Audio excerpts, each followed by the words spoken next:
नमस्ते दोस्तों, स्वागत है आप सबका आपके अपने YouTube channel series study point पर। तो टॉपिक हमारा चल रहा था प्रीपोजिशंस। फर्स्ट पार्ट इसका हो गया था हमारा लास्ट बार।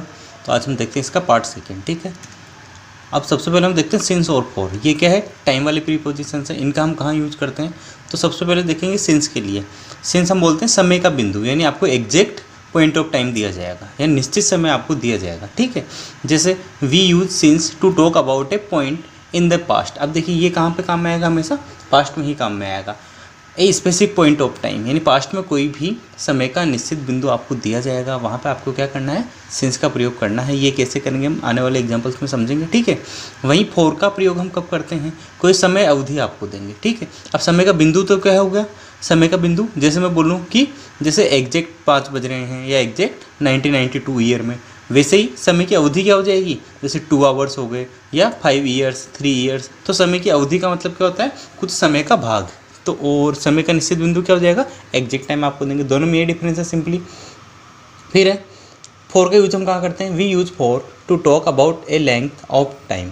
अब देखिए किसी भी समय की लेंथ के लिए पूरी अवधि आपको दिखाएंगे, समय की लंबाई। जैसे मैं बोलूँ कि 5 घंटे से काम किया है या 4 घंटे से काम किया, तो ये क्या होगा? पूरा एक समय की अवधि हो जाएगी आपके पास। जैसे ए पीरियड ऑफ टाइम हम क्या ले सकते हैं? दिन हो सकते हैं, आवर्स यानी घंटे हो सकते हैं, मंथ्स यानी महीने भी हो सकते हैं, ईयर्स भी हम ले सकते हैं यहाँ पर। अब देखिए सेकंड है since is always use with the perfect tenses. अब सिंस कहाँ काम में लेते हैं हम? परफेक्ट टेंस, मतलब जो काम पूरा हो चुका है। ठीक है, यानी हम समय की इसको क्या बोलेंगे? एक पूर्ण हो गया कोई भी काम, कोई भी काल ऐसा है जहाँ पे कार्य की पूर्णता दिख रही है, वहाँ पे हम क्या यूज़ करेंगे? सिंस का प्रयोग हम करेंगे। वैसे ही फॉर का यूज़ हम कैसे करते हैं? For can be use with other verb tenses including the future. For का यूज़ हम कहाँ कर सकते हैं? फ्यूचर टेंस में भी कर सकते हैं। कोई भी वर्ब है टेंस की, वहाँ पर हम फॉर का यूज़ कर सकते हैं। थर्ड पॉइंट इसमें we always go back to the beginning. अब देखिए सिंस की सबसे इसमें मोस्ट इंपॉर्टेंट चीज़ क्या है सिंस के लिए? कि हम क्या करते हैं? हमेशा बिगिनिंग पर जाते हैं, यानी जहाँ से वो कार्य शुरू हुआ है। समय का बिंदु क्या है? जहाँ से वो कार्य शुरू हुआ है, हम उस बिंदु पर जाकर ही हम इसको सिंस का प्रयोग करेंगे। जैसे कि एग्जाम्पल हम देखते हैं, I have known about this job since January. अब हम कहाँ जाना पड़ा? जनवरी पर, जहाँ से ये काम स्टार्ट हुआ। मतलब I have known about this job, मुझे इस काम के बारे में पता है सिंस जनवरी। कब से? जनवरी से। तो देखिए एक एग्जैक्ट आपको टाइम दिया है कि जनवरी से मुझे इसके बारे में पता है। अब मैं यहीं पे एक बोल देता कि मुझे 4-5 महीने से पता है या 10 महीने से पता है, 12 महीने से पता है, तो ये क्या हो जाएगा? एक एग्जैक्ट पॉइंट ऑफ टाइम आपको दिया गया है, यानी जनवरी से। जनवरी का एक मंथ आपको दे दिया, एग्जैक्ट जनवरी से ही ये काम स्टार्ट हुआ, यानी मुझे इस काम के बारे में जनवरी से पता है। अब देखिए फॉर का यूज हम कैसे करेंगे? यहीं पर I have known about this job for 6 weeks. अब मुझे इस जॉब के बारे में, इस काम के बारे में कब से पता है? 6 वीक्स यानी 6 हफ्तों से पता है। अब एक अवधि आपको दे दी 6 हफ्तों की, यानी इन हफ्तों से मुझे पता है। वहीं पे यहाँ पे आपको क्या दिया था? एग्जैक्ट जनवरी दिया था कि इस मंथ से पता है। यहाँ पे आपको क्या दे दिया? एक अवधि दी है। तो इन दोनों मेन डिफरेंस यही है। यहाँ पे आपको क्या मिलेगा? समय का बिंदु या निश्चित समय देंगे। फॉर में आपको क्या मिलेगा? यहाँ पे समय की अवधि या समय का कोई भी भाग आपको दिया जाएगा। और एग्जाम्पल्स देखते हैं इसके। देखिए Radha is cooking food since morning. Radha खाना पका रही है कब से? सुबह से। यानी अब देखिए आपको एग्जैक्ट टाइम दे दिया, पॉइंट मतलब सुबह। सुबह का पॉइंट क्या हो गया? सुबह से ही वो खाना पका रही है। तो यहाँ हम क्या यूज़ करते हैं? सिंस। जैसे मैं बोलूँ कि it has been raining since morning, की सुबह से ही बारिश हो रही है। तो जहाँ पर भी एक निश्चित बिंदु आप ले रहे हैं, वहाँ सिंस का हम प्रयोग कर रहे हैं। फिर है फॉर। अब फॉर में यही एग्जांपल हम कैसे देखेंगे? Radha is cooking food for 2 hours. अब राधा क्या कर रही है? 2 घंटे से खाना पका रही है। तो अब यहाँ 2 घंटे क्या है? एक अवधि दे दी आपको, एक एग्जैक्ट अवधि दी है कि हाँ 2 घंटों से वो खाना पका रही है। तो यहाँ हम क्या करेंगे? यहाँ पे फॉर का प्रयोग हम करेंगे। दोनों में डिफरेंस आया समझ में? सिंस का प्रयोग सुबह का टाइम दे दिया आपको, पॉइंट, वहाँ से आपका ये खाना पका रही है। यहाँ क्या है? 2 घंटे से खाना पका रही है। तो यहाँ पे क्या करेंगे? हम फॉर का प्रयोग करेंगे। वैसे ही नेक्स्ट एग्जाम्पल है he has lived here since 1994। अब ये क्या कर रहा है? वह यहाँ पर 1994 से रह रहा है। अब आपको एग्जैक्ट पॉइंट मिल गया, ईयर मिल गया, पॉइंट ऑफ ईयर, मतलब 1994 एग्जैक्ट है। तो आप यहाँ से आप बता सकते हो कि ये है सिंस का हम प्रयोग करेंगे यहाँ पर। इसके बाद I have worked here for 5 years. अब यहाँ पे क्या कर रहा है? मैंने यहाँ पर काम किया है कितने साल तक? 5 साल तक। अब ये देखिए एक अवधि आपको दी है 5 सालों की। अब मैं अगर यहाँ पे बोलता कि मैं 1995 से वर्क कर रहा हूँ, तो यहाँ पे मैं सिंस का यूज़ करता क्योंकि एग्जैक्ट पॉइंट मिलता। पर यहाँ पे क्या आपको देख 5 साल दे दिए कि 5 सालों तक मैंने यहाँ वर्क किया है। तो यहाँ पे हम क्या यूज़ करेंगे? फॉर का प्रयोग करेंगे। फिर they have been at the hotel since last week. वह होटल में हैं कब से? लास्ट वीक से। तो यहाँ पे एक पॉइंट दे दिया एग्जैक्ट पिछले वीक से ही। अब देखिए इसमें क्या करेंगे हम? You have played football for 10 years. आप या तुम फुटबॉल खेल रहे हो कब से, 10 साल से। तो यहाँ भी एक आपको क्या दे दिया, समय की अवधि दी है, तो यहाँ पे फॉर का हम प्रयोग करेंगे। फिर है I have not been on holiday since last year, मैं पिछले साल से ही छुट्टी पर नहीं गया हूँ। तो यहाँ भी लास्ट ईयर का एक पॉइंट मिल गया आपको। अब यहाँ पर क्या है, they have been married for 30 years, वह 30 साल से शादीशुदा है, यानी उनकी शादी को क्या हो गई, 30 साल हो गए। तो यहाँ पर एक आपको अवधि दी है 30 सालों की, ठीक है। तो सिंस और फॉर में अपनी डिफरेंस आया समझ में, और एग्जाम्पल्स आप देख सकते हैं, उन पर आपको क्लियर हो जाएगा, ठीक है। तो आगे बढ़ते हैं हम। अब कुछ प्रीपोजिशंस आपको दी है, उनका मीन है और उनके एग्जाम्पल से हम उनको समझेंगे। पहला है एक्रोस। एक्रोस क्या होता है, getting to the other side, यानी दूसरी साइड पर जाना। जैसे मैं कोई भी रिवर है, अब रिवर के मैं बोलूँ कि उस पार जाना है तो मुझे, तो मैं क्या बोलूँगा, रिवर से उस पार जाना, यानी एक्रोस करना। अब देखिए, एक सिरे से दूसरे सिरे तक जब हम जाएंगे तो वहाँ हम प्रयोग करेंगे एक्रोस का। There is not a bridge across the river, नदी के आर पार पुल नहीं है। या हम बोलेंगे जैसे कोई नदी है, उस पर कोई भी पुल नहीं है, तो हम क्या बोलेंगे, इस नदी पे इस पार से उस पार जाने के लिए कोई भी पुल नहीं है। तो एक्रोस का मतलब हम कहाँ यूज़ करेंगे, एक पार से दूसरे पार जाने के लिए। फिर आफ्टर, आफ्टर का मतलब क्या होता है, वन फॉलोज द अदर, यानी पीछे या किसी के बाद में। जब पहला किसी दूसरे को फॉलो करता है तो क्या कहलाता है कि उसके आफ्टर आ रहा है, यानी पीछे आ रहा है। The dog ran after the cat, कुत्ता किसके पीछे भागा, बिल्ली के पीछे। तो आफ्टर द कैट मतलब बिल्ली के पीछे, तो किसी के भी पीछे अनुसरण करने का हम प्रयोग कर रहे हैं, वहाँ पर हम क्या करते हैं, आफ्टर का हम प्रयोग करते हैं। फिर एगो, एगो का मतलब होता है पहले, भूतकाल में जो भी चीज़ हो चुकी। तो a certain time in the past, भूतकाल में कोई भी ऐसा पॉइंट आपको मिलेगा जहाँ पर हम क्या करेंगे, एगो का यूज करेंगे। जैसे बीते समय में, long time ago there was a king, बहुत साल पहले, बहुत समय पहले एक राजा था। तो एगो का मतलब क्या हो गया, पहले, जब हम भूतकाल में बात कर रहे हैं किसी भी टाइम की। फिर अमंग, अमंग देखिए बिटवीन हमने देखा था पिछले पार्ट में, बिटवीन और अमंग में भी डिफरेंस मैंने बताया था। तो बिटवीन तो क्या होता था, दो चीज़ों के बीच में हम बताते थे कि दो चीज़ों के बीच में कोई भी एक चीज़ है तो बिटवीन यूज़ करेंगे। वहीं पर अमंग का कब यूज़ करेंगे, जब समूह आपको मिलेगा, यानी इन एक ग्रुप, दो से ज़्यादा चीज़ें होंगी, 3 4 5 7 20 50, ठीक है। Social person enjoys among people, social person किसको बोलते हैं, सामाजिक व्यक्ति, जो क्या होता है, समाज में रहना पसंद करता है। एन्जॉयज, वह क्या करता है, मौज करता है, कहाँ पे, अमंग पीपुल, लोगों के बीच में, यानी बहुत से लोग समूह उसको मिलेंगे तो उनके बीच में क्या करेगा वो, यानी आराम से रह लेगा, मज़े करेगा। तो ये क्या हो गया, अमंग का मतलब क्या होगा, ग्रुप में कोई भी चीज़ आपको मिल रही है। जैसे मैं बोलूँ कि पूरी क्लास में, या जैसे 50 स्टूडेंट्स बैठे हैं, उनमें क्या है, एक गर्ल है, तो मैं क्या बोलूँगा, there is a girl among all the class या 50 स्टूडेंट्स। तो वहाँ पे क्या होगा, एक ग्रुप का, समूह का भाव हमें मिलेगा। फिर बिफोर, बिफोर का मतलब होता है पहले, earlier than a certain point of time, जो भी आपको एग्जैक्ट टाइम देंगे उससे थोड़ा सा पहले, यानी कुछ समय पहले। तो देखिए इसका उपयोग हम कैसे करेंगे, ही रीच्ड बिफोर रजनी, वह रजनी से पहले आ गया या पहुँच गया।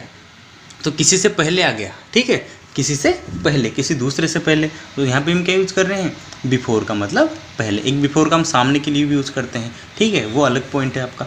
इसके बाद है प्रीपोजिशन में देखिए, बिसाइड, बिसाइड हम बोलते हैं किसी भी साइड में रहना या नेक्स्ट टू, किसी के पास में। जैसे नेक्स्ट टू का मतलब भी हमने पढ़ा था पिछले वाले वीडियो में, दाईं तरफ या बाईं तरफ कोई भी चीज़ रखी हुई है किसी वस्तु के, तो क्या कहलाएगी वो, नेक्स्ट टू कहलाएगी। बिसाइड का भी वही मतलब है, यानी पास में रखी हुई है। तो देखिए इसका हम यूज़ करते हैं, he lives beside my house, वह मेरे घर के पास में रहता है।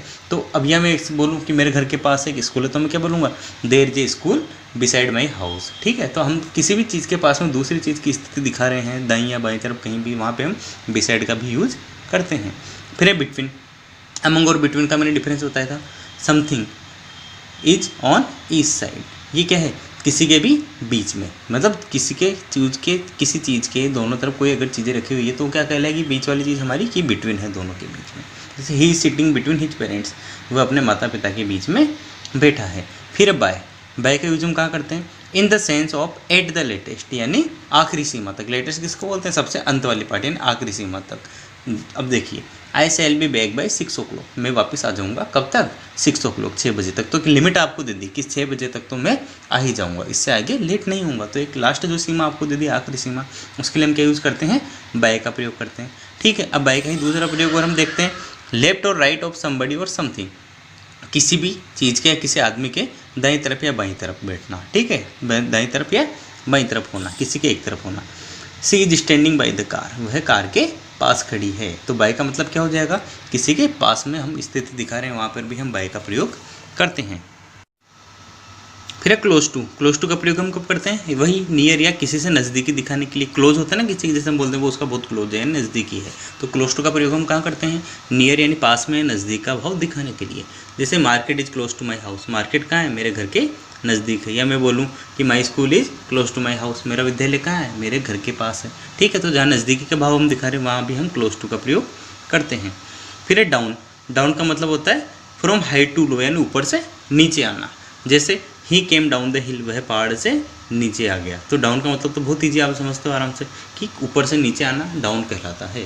फिर फोर का प्रयोग देखिए, over a certain period of time. अब देखिए जैसा हमने स्टार्टिंग में देखा था, इसमें सिंस और फोर का प्रयोग करना किसके लिए होगा, अनिश्चित समय, यानी कोई भी समय अवधि आपको मिल जाएगी। जैसे दिस इज़ फॉर यू, यह आपके लिए है। He has gone abroad for 2 years, वह 2 साल के लिए विदेश गया है। ठीक है, तो ये क्या होता है, एक निश्चित समय अवधि आपको नहीं मिलेगी, क्या मिलेगा, अनिश्चित समय आपको मिलेगा, जहाँ पे हम क्या यूज़ करेंगे, फोर का ही प्रयोग करेंगे। फिर from, in the sense of where from. अब फ्रॉम का हम कहाँ प्रयोग कर रहे हैं, एक ऐसे मतलब में कि कोई भी चीज़ का सोर्स हम देख रहे हैं कि ये चीज़ कहाँ से आ रही है।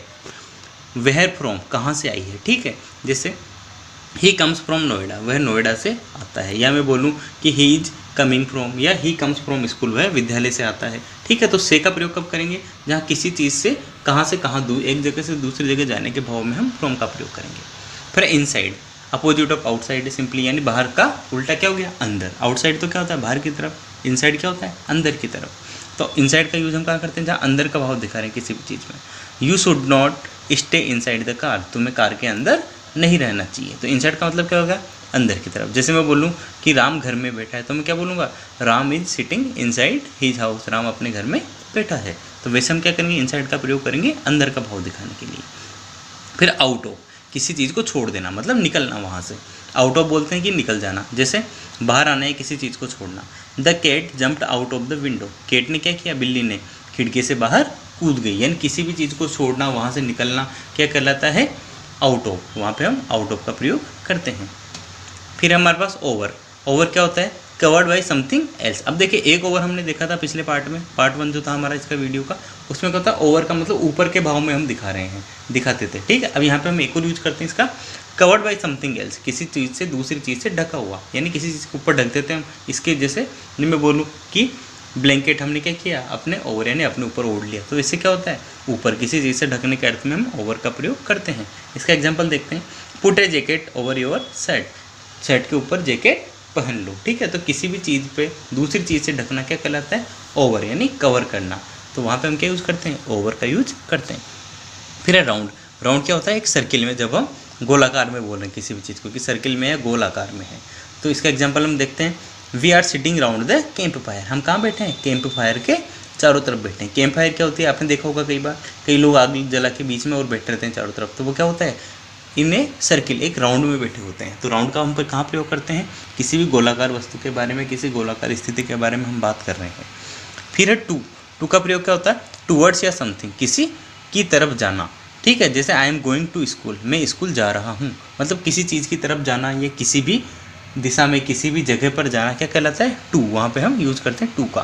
जैसे I am going to school, मैं स्कूल जा रहा हूँ। एक और एग्जांपल ले सकते हैं, जैसे I am going to Jaipur या I am going to Delhi, कहीं भी हम यूज़ कर सकते हैं इसको। फिर है टूवर्ड्स, की तरफ, ये क्या है, किसी की दिशा में जा रहा है। In the direction of something, किसी भी चीज़ की दिशा में जाना, यानी उसकी तरफ जाना। We ran towards the thief, हम चोर की दिशा में दौड़े या चोर की तरफ हम दौड़े। तो टू और टूवर्ड्स के प्रयोग क्या होते हैं, लगभग सेम ही होते हैं। ठीक है, जैसे कि यहाँ तो किसी की तरफ जाना, ये किसी वस्तु की दिशा में जाना, सेम है इनके प्रयोग।